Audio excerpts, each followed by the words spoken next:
أعوذ بالله من الشيطان الرجيم. بسم الله الرحمن الرحيم. يوم يجمع الله الرسل فيقول ماذا أجبتم؟ قالوا لا علم لنا إنك أنت علام الغيوب. إذ قال الله يا عيسى ابن مريم اذكر نعمتي عليك وعلى والدتك إذ أيدتك بروح القدس تكلم الناس في المهد وكهلا وإذ علمتك الكتاب والحكمة والتوراة والإنجيل وإذ تخلق من الطين كهيئة الطير بإذني فتنفخ فيها فتكون طيرا بإذني وتبرئ الأكمه والأبرص بإذني وإذ تخرج الموتى بإذني وإذ كففت بني إسرائيل عنك إذ جئتهم بالبينات فقال الذين كفروا منهم إن هذا إلا سحر مبين.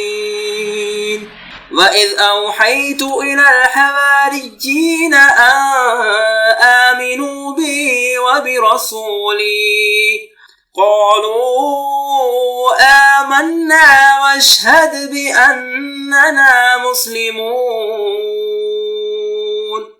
إذ قال الحواريون يا عيسى ابن مريم هل يستطيع ربك أن ينزل علينا مائدة من السماء؟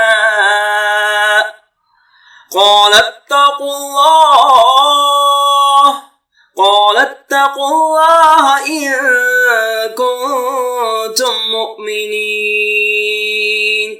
قالوا نريد أن نأكل منها وتطمئن قلوبنا ونعلم أن قد صدقتنا ونكون عليها من الشاهدين. قال عيسى ابن مريم اللهم ربنا أنزل علينا مائدة من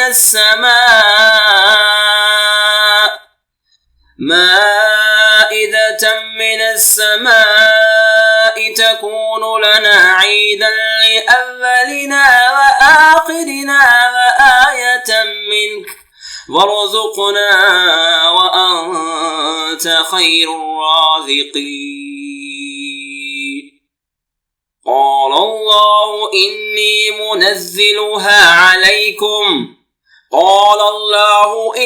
منزلها عليكم فمن يكفر بعد منكم فإني أعذبه عذابا لا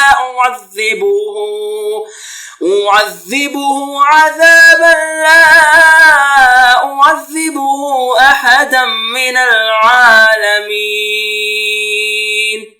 وإذ قال الله يا عيسى ابن مريم أأنت قلت للناس اتخذوني وأمي إلهين من دون الله؟ قال سبحانك ما يكون لي أن أقول ما ليس لي بحق إن كنت قلته فقد علمته تعلم ما في نفسي ولا أعلم ما في نفسك إنك أنت علام الغيوب. ما قلت لهم إلا ما أمرتني أمرتني به أن اعبدوا الله ربي وربكم وكنت عليهم شهيدا ما دمت فيهم فلما توفيتني كنت أنت الرقيب عليهم وأنت على كل شيء شهيد إن تعذبهم فإنهم عبادك وإن تغفر لهم فإنك أنت العزيز الحكيم. قال الله هذا يوم ينفع الصادقين صدقهم لهم جنات تجري من تحتها الأنهار خالدين فيها أبدا رضي الله عنهم ورضوا عنه ذلك الفوز العظيم. لله ملك السماوات والأرض وما فيهن وهو على كل شيء قدير.